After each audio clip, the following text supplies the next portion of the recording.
Welcome back to Dragon Quest III. Man, we're still going, ain't we? Yeah. So we have finished up pretty much everything there is to do. We got all the mini-medals, got all the monsters, got all the shenanigans. The only thing left is post-game. And you told me that I should probably do some grinding for that. So I did some grinding for that. Holy shit on a sandwich. I didn't think you'd actually get the 99. I thought you'd be in the 70s. Maybe the 80s. I'm assuming you worked other people's jobs around. That's why they're lower level. Yeah, so not only am I 99, I also took everybody else and I just got the thought while I was grinding of... Work their other jobs so they get abilities. Yeah, I was like, all I'm doing is grinding stats. I'm not like getting anything cool because we've gotten all the abilities for the jobs at that level. So I said, okay, I'll go change them to a different job and get some new abilities. I says to myself, I says. So I did. And then once I got all of the abilities for those classes, I changed them back, and then I got them up to here. And they're only level, like, 50 or so, but they have... I mean, considering Mai and Dorothy almost have maxed HP out and everything, and Zara actually has really high HP for a Sage. Yeah, they have... I have to ask. about equivalent stats, Yeah. I think. They're pretty close to what you would be at 99 if they had just been these jobs anyway. Probably not personality-wise. I'm going to be honest, Zara would be, like, higher MP. Her MP would probably be, like, 800. I did the best I could. Getting an MP personality is hard. I think Genius is the best one. and Yeah, a there's book no for that. equipment that gives Genius either. So I would have had to book her. Yeah. And though I do have a book, I do not have a book to get her back. What was her build? What's Charmer. Her? Charmer, yeah. You'd have to have equipment for that, I think. Yeah. And I was like, I could do it, but... It's not going to hurt. So I did the best I could for her, which was Vamp. Yes, that's pretty good. I have to There, ask. there were some that gave a little bit more wisdom, but they were crap for every other stat. So I was like, I'll take just a smidgen ahead in wisdom to give her, like, literally any other stat. Yeah, Genius is the best one you can get for a class like Sage or Priest Yeah, or I Wizard. did. So what I did... Yeah, my next question is probably what you're going to explain. How the hell did you do this? Yeah, so, couple things. So, A, Zara, it bothered me a little bit that she didn't have all of the abilities for, Gadabout. Gadabout. So I changed her to Gadabout, got all the Gadabout abilities. Then I changed her to Thief, got her all the Thief abilities, and then changed her back to Sage. Actually, I went Thief, then Gadabout, then Sage. Yeah, I was going to say, because you would have to use one of your words of wisdom for it. So I did that, so I still got the free Sage out of it. May, I changed back to Martial Artist, got everything for Martial Artist, and then changed back to Beastmaster. You haven't shown it, and I don't know if you're going to get the chance to show it, but I love critical hit, the critical claims animation, because it's just like, you just imagine the character goes, huh, It's just like the one fist going... It's like they have like a hook to their punch, and it's just like... Yeah, it's not a straight in, it's a hook. And it's just like an image of energy just going into the enemy and everything. Which is just funny because Eric, when he did it in 11, he'd actually like... He was the best at it because you could take down bosses in no time because he had an ability to split into 3 characters and they all did the same amount of damage he did. So if you did critical claim with butt ton of MP, he had little MP. He could do it like 3 times, but goddamn, did that hit hard every time. But he would like jump up to the enemy. He'd crack his knuckles, crack his neck, and then go like, with like just his hand, like he was just martial arts hitting you into your chakras and just like going like, oh, I found this chakra, boom, and your just HP goes like, So, Dorothy, I was debating, do I want to change Dorothy back to the merchant to get all the merchant abilities? I didn't care. It's not really that good. Yeah, I didn't care. I was like, what am I getting? One ability and it's bad? The one ability to call a shop. So instead, I changed Dorothy over to Wizard. Oh. Or whatever it's called, I forget. Mage. Mage. It's the attack magic one. Not Yeah, the healer. Mage. So changed over to Mage, learned everything for Mage, and then changed back to Warrior. I'm kind of surprised you didn't change her to martial artist as well to get all that stuff too. I was thinking about it. I was thinking hard about it. I feel like if I had another week, If you had another week, if I had probably. another week, I'd There- change them all to like stuff and just get everybody everything. I would have suggested either martial artist Mm-hmm. or monster wrangler, because monster wrangler, their abilities are just abilities, Mm-hmm. so they don't have to worry about being silenced or anything. But also wild side, if you do that correctly, you bust like the game, because that's just literally you just do 2 attacks in a row. Mm-hmm. You use MP equivalent MP Mm-hmm. in a row. But it's also like boss battles are just essentially, it's like, I just used this ability to go ka-chunk, ka-chunk, twice and all that stuff. So where did you do this? Did you do this on AFK Island or No. no?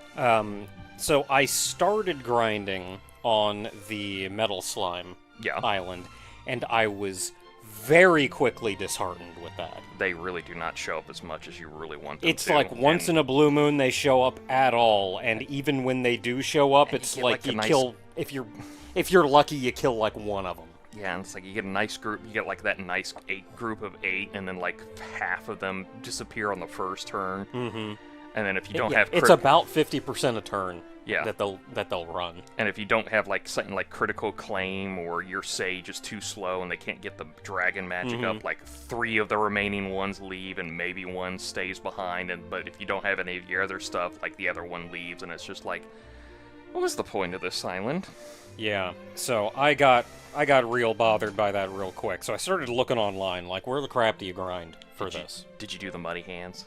That was suggested, and I didn't try it because I found something better. But the Muddy Hands was another one, and that's where you go down and you like kill 4 of them, and then let them respawn each other, and then kill 4, and you just keep doing that. Yeah, you keep doing that for like an hour or so. And people were saying that was actually more efficient than Metal Slimes. Because they call a lot for help.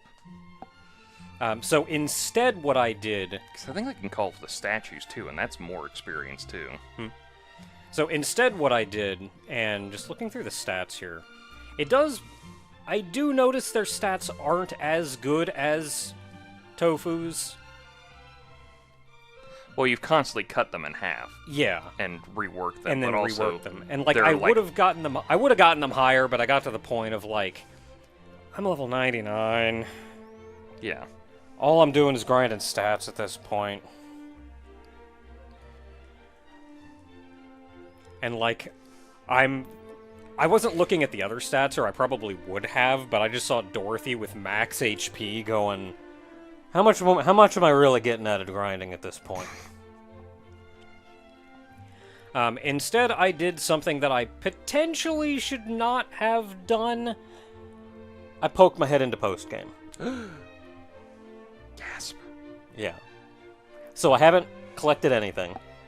I haven't talked to anybody, I haven't collected anything, I haven't done anything. Because you can walk in, walk out, there's no cutscenes, there's no nothing. Yeah, there's nothing. All you do is you go in, through a door, and you fight something that's really strong.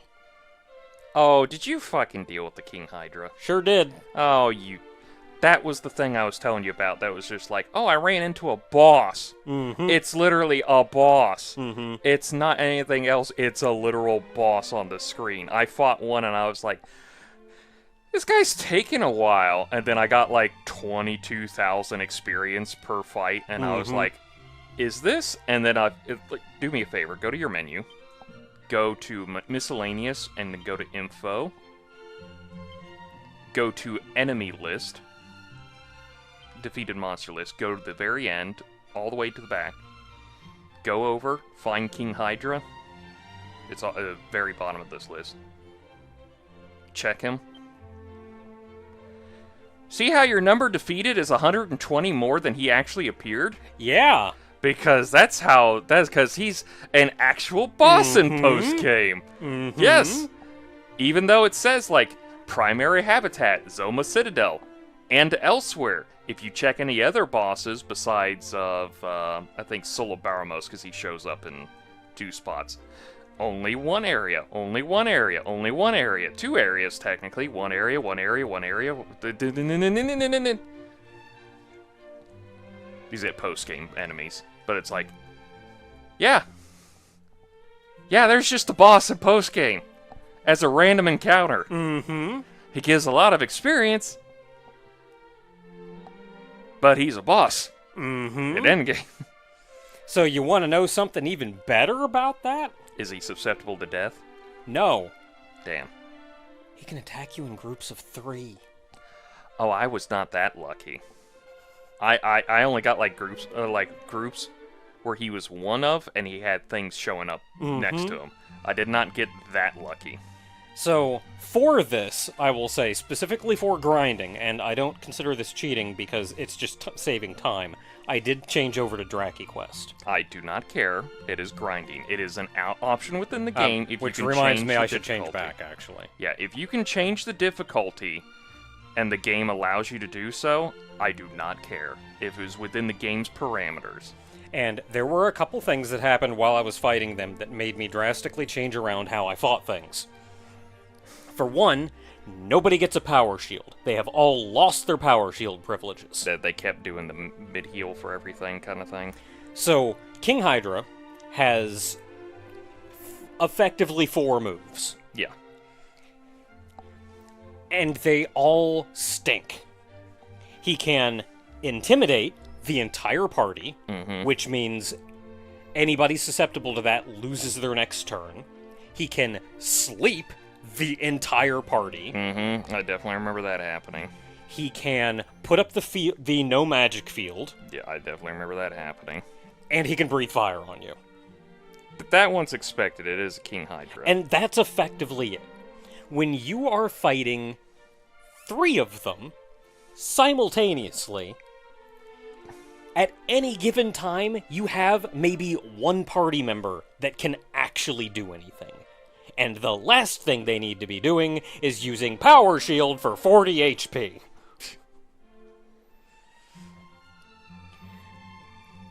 So, also, I gave Zara, specifically because of the anti-magic field, I gave her pretty much every staff that can cast a spell, or every weapon that can cast a spell that I have, so she can do things. And not gonna lie, for the first couple levels, if I got into a fight with one of them, the only reason I made it out the other end was because it was on Draki Quest. That's one of those fights that if you get into that, you just die.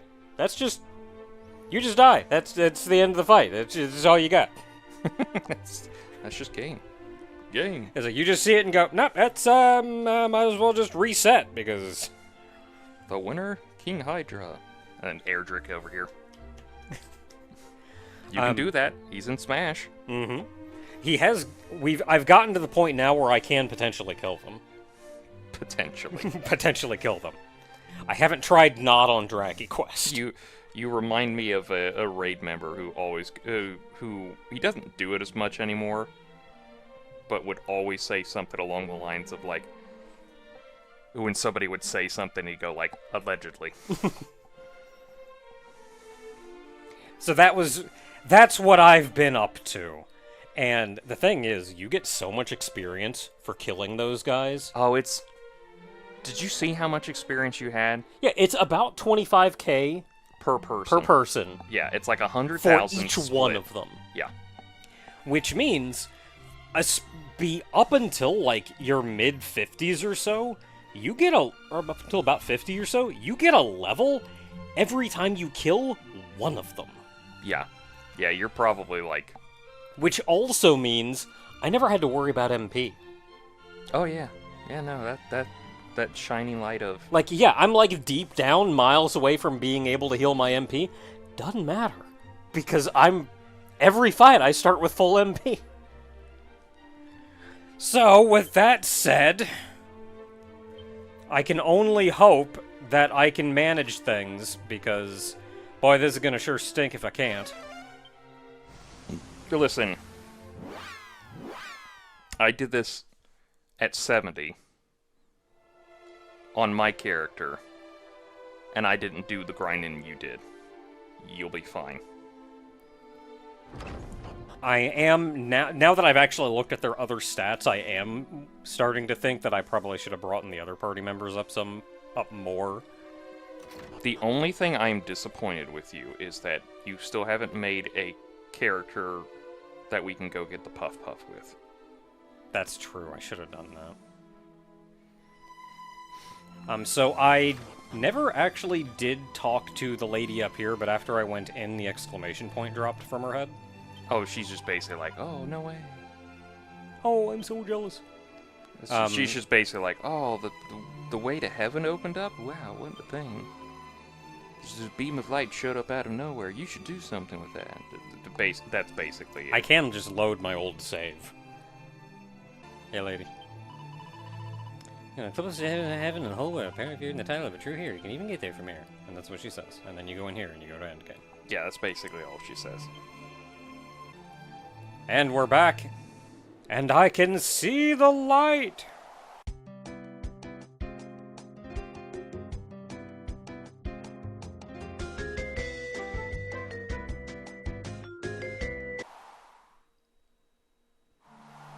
Too bright. Too bright. Too bright. Too bright! Hey. It's a whole Question other mark. world. It's literally a world map. It's like, surprisingly, you think you'd actually be somewhere else, but like, no, it's an actual world map. Yeah. Also, yes, you can fall off it. There are no fights here, though. There are no fights, but there are landmarks. And some mini-battles hidden around here. Yes, suck shit, loser. Yeah, so we do still need to get monsters. There is a monster on this map somewhere. As long as it's not in the cave, obviously, because you've already been in Yeah, the cave is a different place entirely. Yes. Oh, there we are. So is it, like, always daytime here? As far as I know, I don't think the thing changes. Oh, Oh. there he is. It's your other little metal slime that you Hey need. there, buddy! And now your metal slime is completely powered up. Completely plured out. That would be great. Great. Alloy. Alloy. Or Aloy, depending on if you're nasty. That reminds me. I was listening to a podcast. They were going over the... Got a lot of defense. I mean, it's a metal slime. They were going over Icelandic mythological creatures. Mm-hmm. And they brought up two of them. They were called the Salmon Mother and the Halibut Mother. Mm-hmm. It's the... One thing you will learn about mythology really quickly is that a lot of mythological creatures are basically a thing to be like, here's a story to make sure you don't fuck up like this.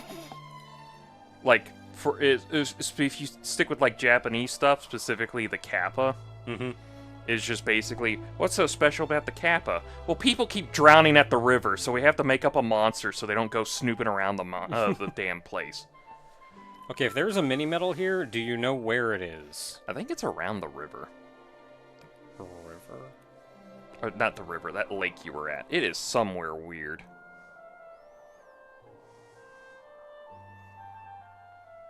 Do they start doing the mini... Oh, did I close out of this?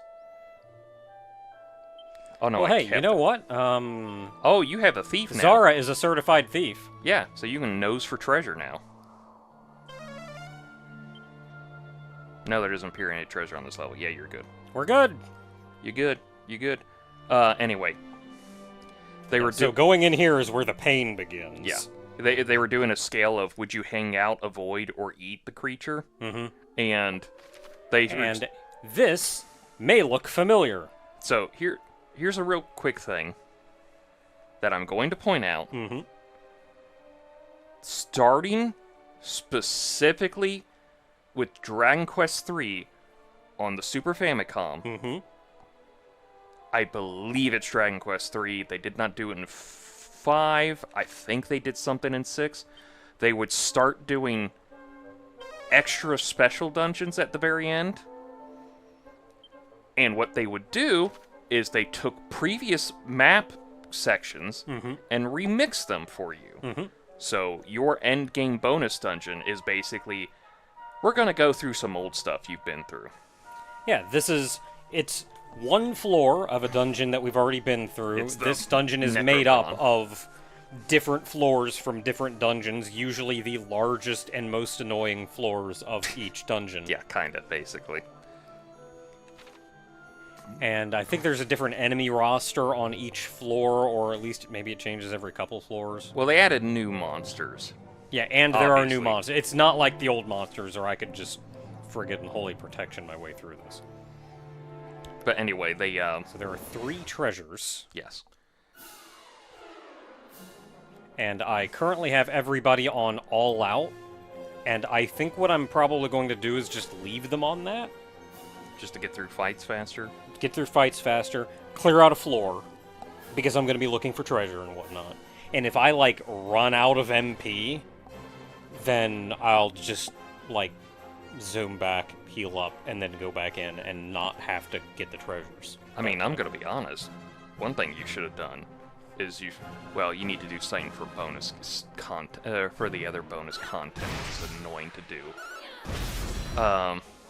Is you could have gone to the elf shop, bought up a bunch These are not weak enemies, by the way, just No, so they're everybody knows. Well, keep in mind your character's max level, and these other characters when are I came in at when I came in at like 52 or whatever, a random encounter, just like a group of these guys, was like, "Ooh, that's rough." Yeah, you mean I gotta go through a dungeon of these? Mm-hmm. Yeah, I came in at 70, and these things were like, "Ooh, are you sure?" You could have gone to the elf shop and just bought up a bunch of the magic rings and just been like, I have infinite MP now, bitches. I could have. But you also need the money for something else. Trust me, it's annoying. Oh, is it Peep. it's a spell? Yeah, it's a spell. Anyway, he was explaining, like, the mythology of the... I'm tempted to see how it would go. Let me put it this way, you'd win. Oh, guess what? Oh yeah, there's also a third set of bottommost kind of characters around here. And 2 of them! And they're nasty. They're worse than Baramos. And they're legitimate boss tier characters too. They're not just like, oh yeah, he's using Baramos' sprite. Like, no, he has boss HP and boss EXP. If you go to the character list at the end, they basically say something along the lines of like, we don't know if these guys work for Zoma, but they're powerful. That was critical claim. I love that. Anyway, he was explaining the look of the creature, and he was like the salmon mother. It was like she either looks like a salmon, a woman, or a woman with fish features. And they kind of went back and forth on like, what is the fish features and everything, and they kind of went like maybe mermaid, something like that. And I looked, I was going for a walk, and I made sure I was not around anyone when I said it, and I was like, I'd eat the first one, and then I'd eat the second two. And I was disappointed that nobody on that podcast said the similar thing. Gotta have dragons. In a Dragon Quest game? Unheard of. I know, right? Especially that green dragon that never shows up later as a boss in like a prequel. I'm sorry, a sequel. That's technically a prequel chronologically. It's weird and annoying.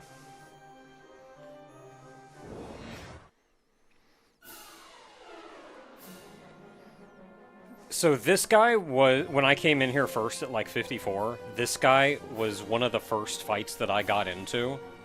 And it was the fight that made me go, No. I don't know if I can do this, man. He's the one that casts Kazing, right? Yeah. Like, it was taking about all I could do to kill these friggin' fish guys. And he could friggin' revive them. Mm-hmm. And just, like... Okay, I know I need to focus on him, but these fish are kicking my crap in. I think I remember fighting one of him along with the King Hydra. And, like, obviously he died first, because he's just... He's enemy HP and everything. He's not boss MP HP. But it was definitely kind of a moment of, like, I have to kill everything but the boss, because the boss is just annoying. And it's also I don't know boss. where the chest... Oh, well, there's one chest right here, so I'll check that one.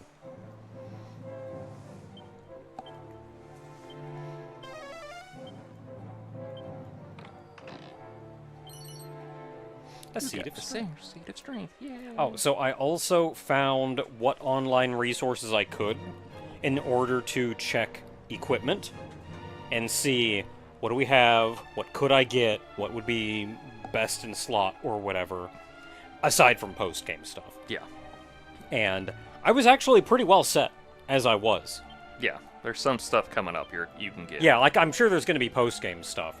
But between Dorothy, May, and Zara, we were pretty well off, just exactly as we were. Dorothy has the shimmering dress on, which I think we picked up last time. Yeah, I think you put that on May. You had that on May originally, because Dorothy had the bandit mail, because that's what I said. That's what my warrior was wearing. Yeah, she could equip it.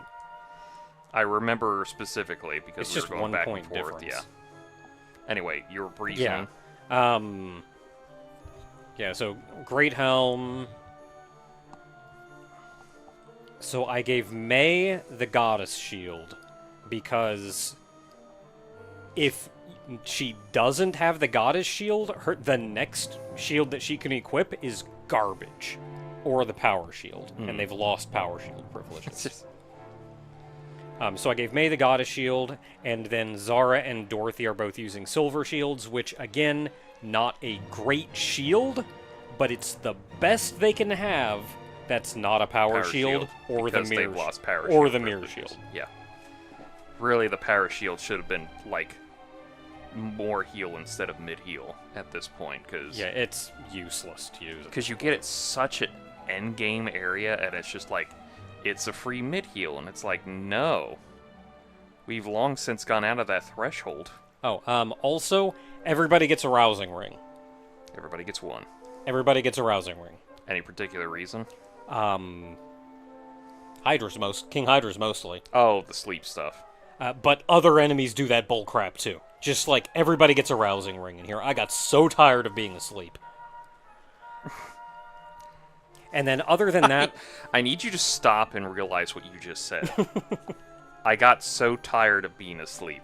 And then otherwise, the primary accessory I gave them all, I only paid attention to what it changed their personality to, and I just used them to change their personality to whatever was good for that class. And for Dorothy, that's the weightlifter's belt, which it's not going to show me from that menu. I have to go here. I'm sorry, I'm still thinking about that. I'm just tired of going to sleep kind of thing. It's like, I get we're in our late 30s, but come on, man. So that means Dorothy got Tough Cookie. Uh-huh. May got Lone Wolf. Yeah. And Zara got Vamp. Yeah, from the Garter. Yeah. Yeah, so these two are actually pretty good for what it is, and I've already mentioned that Zara, best, hands down, is Genius. But that's very difficult to get a hold of, and I didn't want to not be able to change her personality back. Because the only item that you have that changes personality back to Charmer will do Charmer or Vamp, and I think that's dependent on gender. Yeah, so that would change her to Vamp, not to Charmer. So that's, accessory-wise, what we had. We were actually pretty well off. It is at this point, after seeing all of them rebirth a couple times, that's making me understand why everyone said to use all seeds on the hero. That's specifically why I said that you should be using your seeds on your hero. I was not going to stop you from everything. So that's why you don't want to do that, because he just did the sleep spell. Mm-hmm. The sleep breath thing. And that's why everybody's got a Rousing Ring.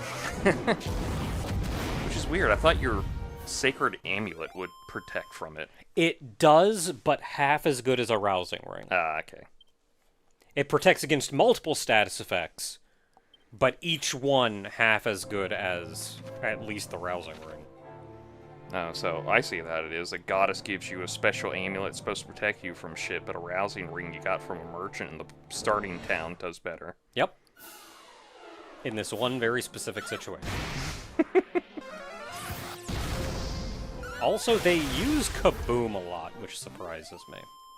It hits everyone and it hurts like hell. provided something's not, like, resistant. Okay, not seeing anything here, not seeing anything here. We have a passageway over this way. Have you ever heard of this thing called Pascal's Wager? It's like a philosophical, religious thing. I have, but I could not tell you what it was. It's It just feels like the kind of thing that I've looked up at one point and went, oh, that's neat, and then immediately forgot. You probably have. It's the idea that if God exists, it's better to believe in him than not, because if you believe in him and die and he's real, you get to go to heaven. If he's not, whatever. Mm-hmm. That's Pascal's Wager, basically. Yeah. Uh, Like, you might as well do something because there's no downside. yeah. But there's a good side if it's true. Yeah. It's more of religious, philosophical stuff than the actual, like, do something because there's no downside, and if you win, there's a good side kind of thing. That's not the idea it's going for. Yeah, like, But I mean, the, I've mentioned that before, even just in day-to-day life. Like, Yeah. look, just do it anyway. The worst that can happen is nothing happens. Yeah. But, this guy I look into every once in a while, he posted it, like Terry Pratchett took that and put it in his Discworld stuff, and it was just basically a guy did the similar thing, like believe in the gods, or because it's better, because if they're real, you get to go see them. If not, you don't lose out on anything. I mean, look, as long as there's a steady paycheck in it, I'll believe anything you tell me. Thanks, Winston Zeddemore. It's basically like when he died, he woke up in a circle of gods holding nasty-looking sticks, and one of them said, "We're gonna show you what we think of Mr. Clever Dick in these parts." And I'm like, I love that. I want Pascal's Wager to always end like that. Okay, so there's still 2 more chests here. And I'll be darned if I know where they are. Is it funny? It has to be purposely funny that Winston Zeddemore has the second... Go, my crabs! Exactly. Go. Has the second strangest name besides Egon. And Egon's name's supposed to be Polish because they based off a Polish friend they know. What's Egon's last name? Do you remember? Spengler? Spengler, yeah. I think. Like, you got Egon Spengler, and then you got Winston Zeddemore. And then you got Ray... What's Ray's last name? I was gonna say Ray Parker, but that's like the singer. Yeah, these guys also kind of a pain in the butt. It's a post-game. It's the bonus dungeon. They're all punks. I know Peter Venkman. I can't remember Ray's last name. I cannot remember.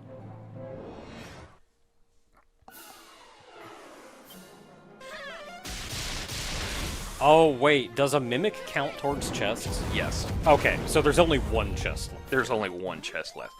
That's what I told you at the very beginning when we first hit the mimics in the pyramid, was that it annoyed the crap out of me because mimics count towards the full chest count. So if you're missing a chest, it's because there's a mimic somewhere that you haven't hit. I like how the shadow makes that dragon look different, even though it's the exact same dragon as the one in the light over there. I'm more dangerous, I'm darker. No, you're not. Get out of the shadows.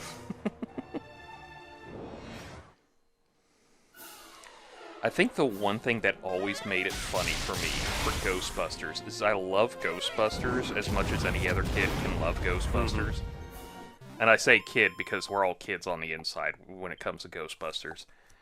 But Like, you can't grow up too much. You can't grow up too much. Like, you have to still be a bit... I just took a wager. You're right anyway. Staff of Strife! Don't know how many of those I picked up in my grinding of Zoma's castle. Because some monsters drop that crap, and I'm like, what does it do? Oh, it casts bounce, I think? Yeah. Deflect spells, so it's bounce. Yeah. So it's like, cool, that one thing I never really Attack used. of 48, so I don't care. No, it's not that good. But it's like, Ghostbusters is like one of those movies, like, it's great for the kids. If you ignore the fact that in one scene, Dan Aykroyd gets a ghost blowjob. Like, just, it's just like, out of nowhere, a ghost just gives him a blowjob, and you're just sitting here going like, Dan, are we Is this the writer's barely disguised fetish here, or because... That's how you know it's good writing.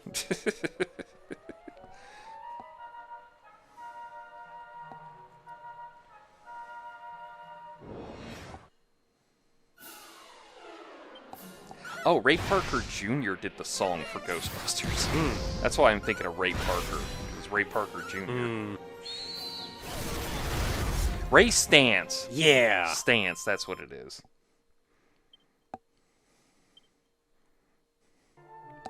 God, I love in his later years how Harold Ramis looked like what Egon would have looked like. Like, that's just like 100%. That's Egon.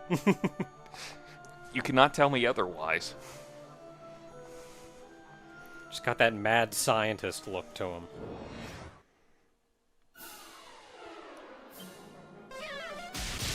I mean, knowing that he is Jewish... I appreciate that just ends the fight. I love it too. Knowing that he is Jewish, I do love the fact that it's just basically, that's just what every Jewish granddad looks like. He looks like this. He looks like Einstein, but he also talks like this. Yeah, he may not be the smartest, but he knows how to get a good bite around him. Yeah, I did a little bit of looking into Ghostbusters Afterlife not long ago. Because I haven't actually seen the movie, but I've watched it vicariously through clips on YouTube. Mm-hmm. Which is how I watch most movies nowadays. You do not know how much I've seen of the Book of Boba Fett and The Mandalorian by those clips and everything. But that got me looking... That got me... Oh, yeah, this place. Oh, yes, this annoying-ass little section. Yeah. So that got me looking into a couple things, and I thought it was interesting to find that, like, of all the Ghostbusters, Winston was the only one who was financially successful in the long run. I think I like that, considering that in the second movie, Winston was the one who was financially unsuccessful of the three, of the four. Because Egon was probably the best off because he was a scientist working with grants and everything, actual university work and all that. Peter had a... Was it public access, or did he just have a show? I thought it was public access. He was on TV. Let's just say that's a good thing. Yeah. And then Ray had a bookstore. And then Winston was just, I have to do parties as the Ghostbusters character with Ray on the side.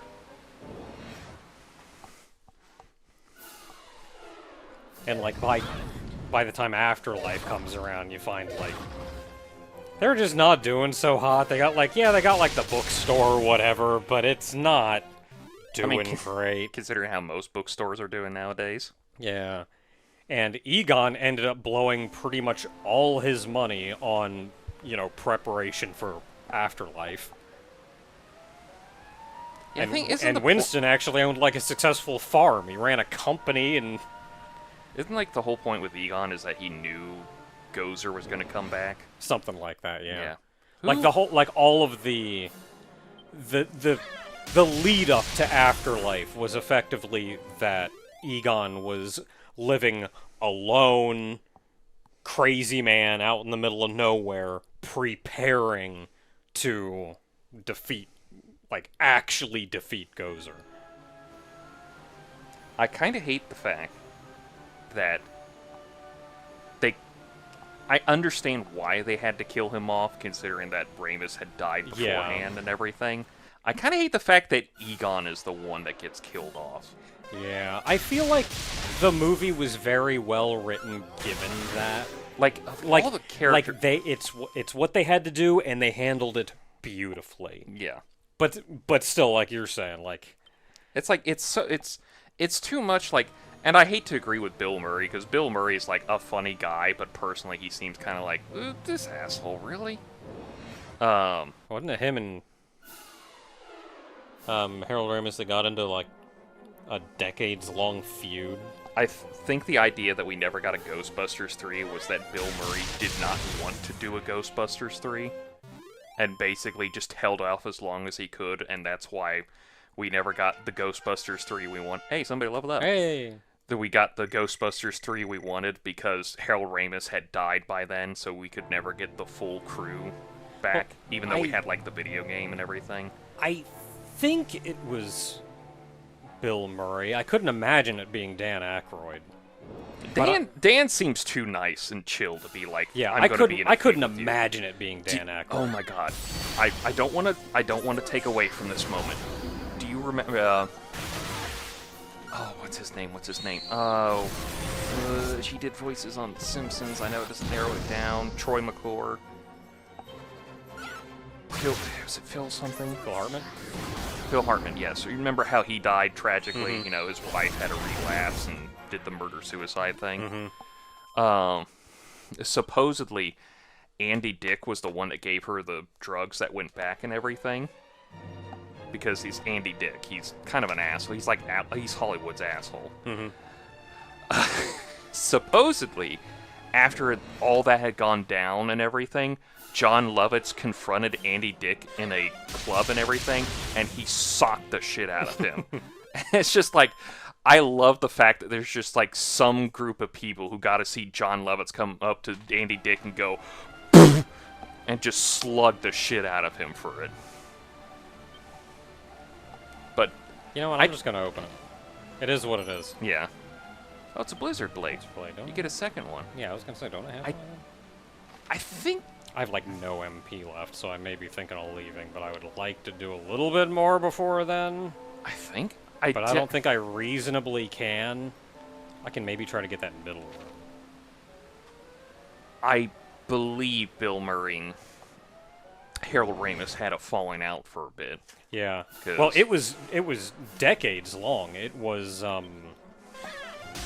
I think it happened during the filming of like Groundhog's Day or something, where they just got unbelievably heated and just like stormed off of each other. And That's kind of sad because Groundhog's Day is actually a really good movie. and it was they just didn't talk after that. They just never talked. It wasn't until Harold Ramis was in the hospital, effectively on his deathbed, that Bill came to him almost as though he knew, like, if I don't make amends now, I'm not going to get the chance. Real quick, I know you're going something touching. Apparently, Peter Venkman was originally written for John Belushi, and a lot of that makes sense now. I mean, Winston Zeddemore was supposed to be the really famous comedian. Oh, crap, I can't remember his name either.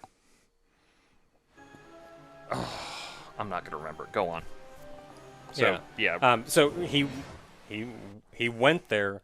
He apologized. They actually made up and had a nice little friendly moment right there. But that's like why we never. That's the big reason why we never got anything else. Is those two were friggin' not talking for the majority of their lives.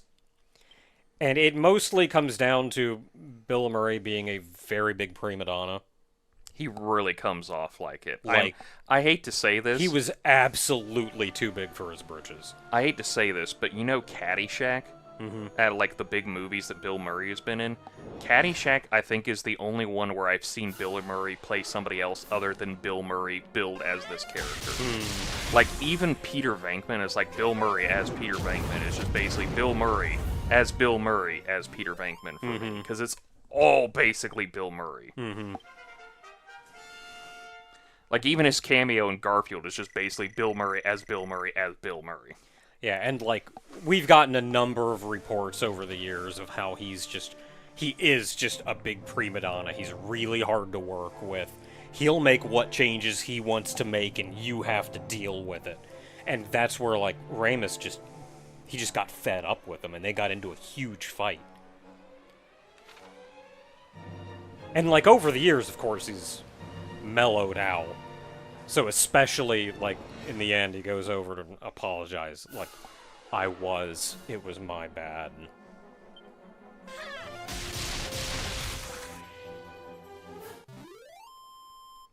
Okay, so I'm not going to get the top. I just want to check the bottom of this lengthy bit here, and then I'm going to zoom out and get my MP back.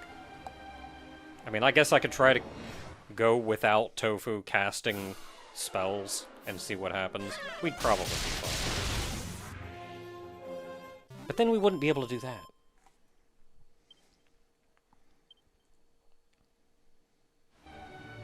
I'll go for a couple fights. We'll see what happens. Yeah, no, for now.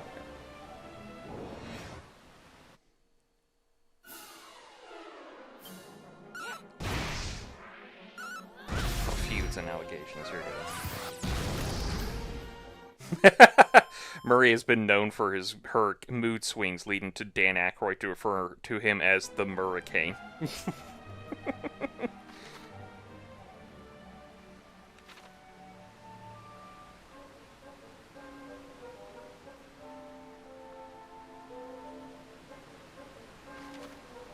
Okay, so that's the middle. I've already been there. Murray has said of his reputation, I remember a friend said to me a while back, "You have a reputation." And I said, "What?" And he said, "Yeah, you have a reputation of being difficult to work with. But I only got that reputation from people I didn't like working with or people who didn't know how to work or what work is.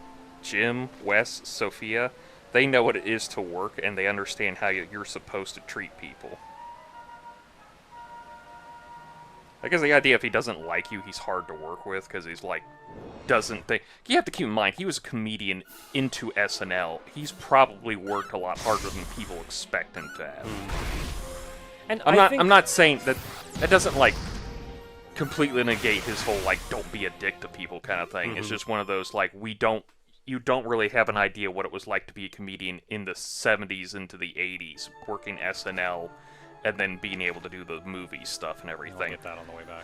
God, so many people just expect entertainers are like, oh, they're not that hard. It's not that hard working. Yeah, literally, just go up there and be funny. Literally had that whole song from Dire Straits.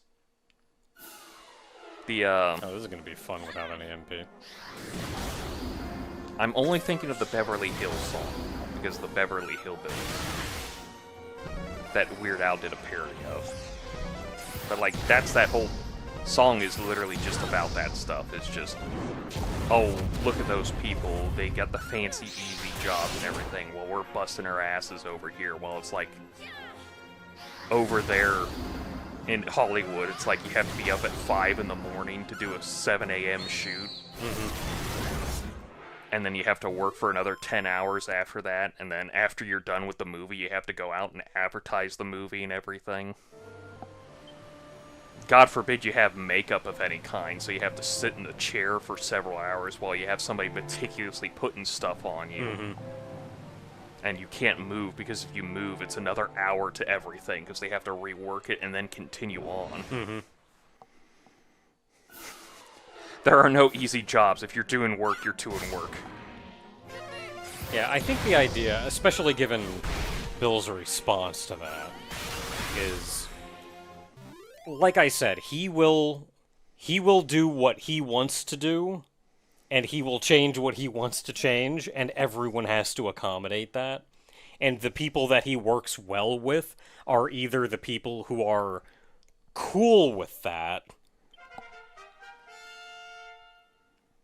or agree, or just like want to do whatever Bill says. Like they're either accommodating or... So, like, literally anybody that's like, but I want to do it this way instead, I don't like how you want to do this. No, you have problems now. Yeah. An Empress's whip. He had a pretty nasty altercation with Chevy Chase there. He said it was it's what I already have equipped. He basically was like, everyone was mad because he left, and he was the one that had to throw at him, so...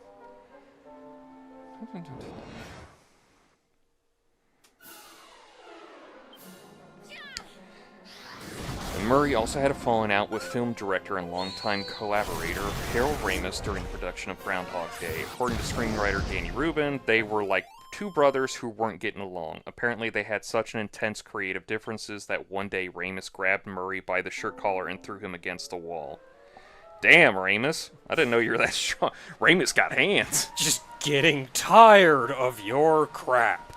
As a result, Groundhog Day ultimately served as the final film collaboration between Murray and Ramis, although they did take part in 2009's Ghostbusters, the video game, which we did a series on. It's actually really cool. We did. That's a cool game. Go check it out. It's basically like Ghostbusters 2.5.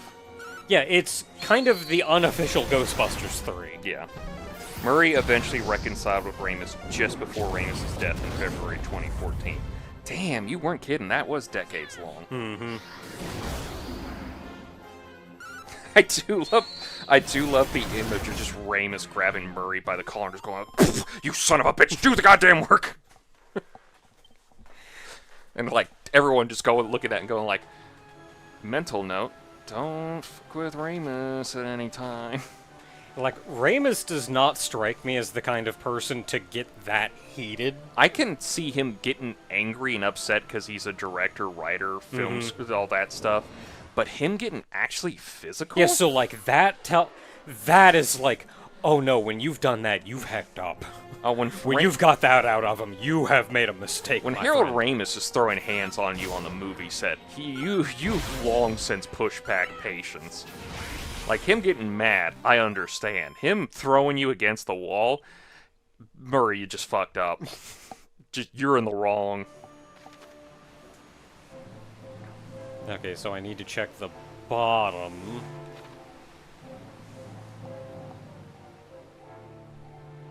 Which also means I'm gonna have to backtrack all this way. You know, this would be a real quick kazap to wrap this fight up. Well, at least we didn't. I love this is during the making of Charlie's Angels, Lucy Liu allegedly threw punches at Murray after he told her that she could not act. I'm like, are you sure you want to say that, Bill? Bill Murray as character in movie? Yes, you are a funny person, but you are always Bill Murray as Bill Murray.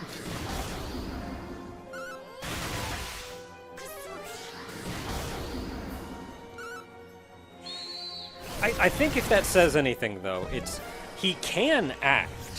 Oh yeah, because he can. like you put him into a situation and he's in that situation. It doesn't feel like he's just some actor trying to get his lines out. It feels like he's really there. And that is good acting. He just can't take on any roles that aren't Bill Murray.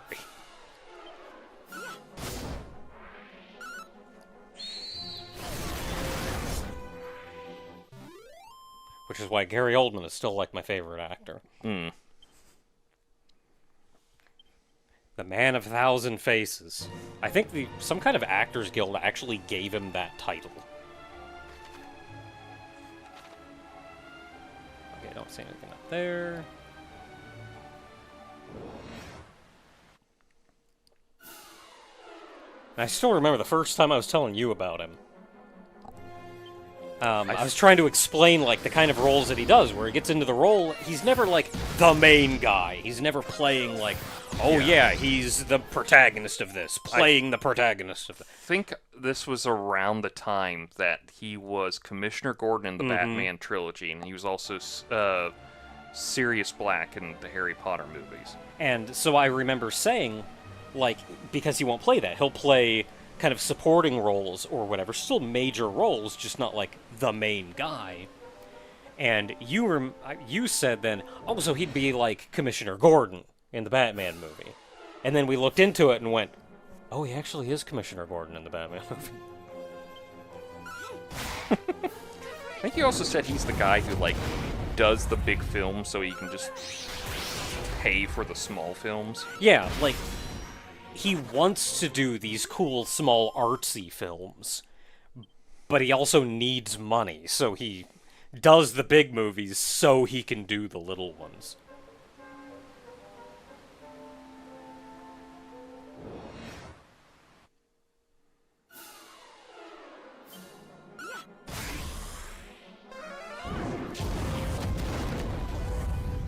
I also remember, There's this little tidbit here you'll like. He also acted in music videos. This is for Gary Oldman. He also acted in music videos for David Bowie, Guns N' Roses, and Annie Lennox.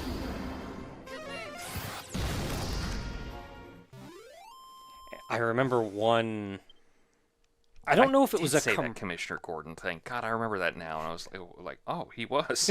yeah. Oh, he was. I remember one thing. I don't know if it was just like a short or a commercial or what, but it was Gary Oldman, and he was in a basketball court, kind of giving like a almost PSA style speech, but he was just in a basketball court holding a basketball. And he was railing on this one, like, basketball player who was getting into acting or whatever, but could not act. Was it Jordan? I don't think it was Jordan. No. And just kind Dennis of... Rodman? Maybe. Dennis Rodman, I think, is the big, like, he's an actor, but he's also a basketball player. Rodman's also weird. Yeah, but he was, like, effectively, as a guy who acts for a living and taking on that role with so much pride, he was mostly just going up and saying, like, you can't act. Please stop. But how he did it was beautiful. Because he started out just explaining, like, what acting is and basketball and going into it and what the basketball player is doing and what's going on and how they're doing such a horrible job of acting and giving acting a bad name, and he just gets more heated and heated and heated. And by the end, he's screaming. He's so furious at this. And every second of it, you're like, holy crap, this guy is furious. This is Jimmy Kimmel Live. Yeah, okay. He's furious. And then he stops dead, breathes in, breathes out, and says, that is acting. And then he takes the basketball in his hands and throws it over the back of his head, where you'd expect it to go in the hoop, and he misses. Yeah. Because he's saying, like, I can't play basketball. You are way better at that than me. Yeah. But you can't act. There is a fun little bit in Alien Resurrection.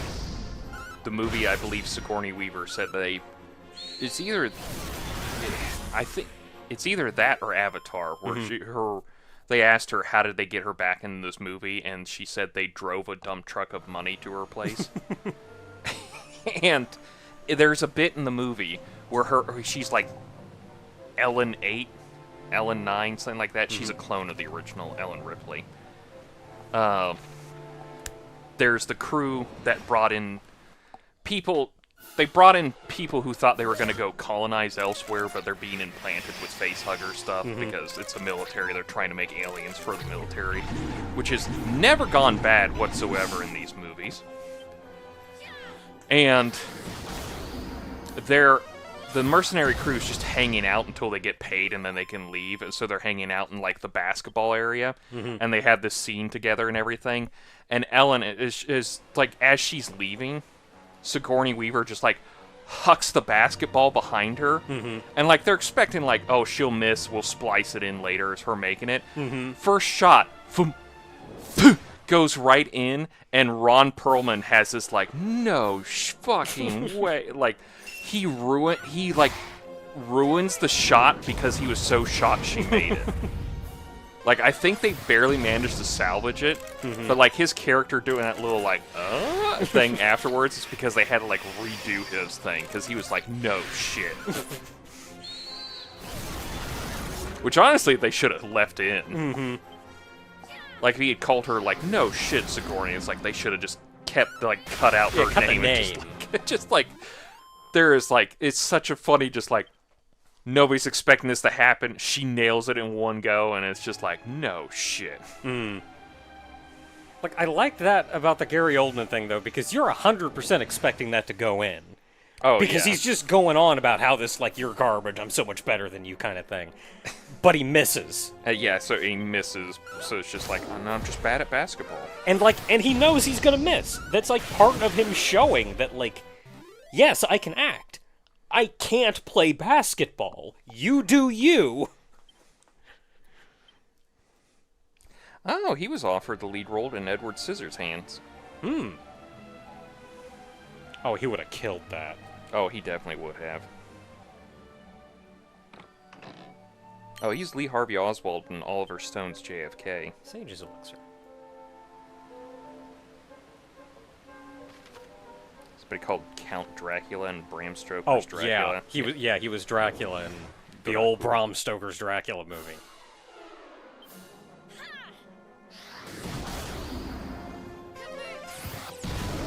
I have never seen that movie, but I have seen the intro where he actually starts out Vlad as Dracul, Vlad.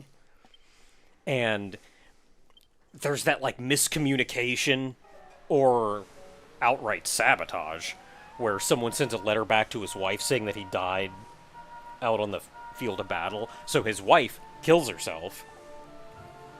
And This is where he stabs the cross and everything. and then he gets home, finds out that she did, and because like all these crusades and everything have been in the name of God. Yeah. And that happening to him. Okay. God and also political power territory. Well, especially in the nature of a Dracula story. Yeah, and a Dracula story. So, like, everything that he's done has been in service to God. Yeah. And then for that to happen to him, and he's just like, no, fudge you. And just his ranting and hate in that scene. That is peak Gary Oldman. Apparently it's a really good movie. It's just Keanu Reeves kind of sucks because he's trying to do an accent, and it's like, we love you, Keanu, but you can't do accents. Trying to be nice.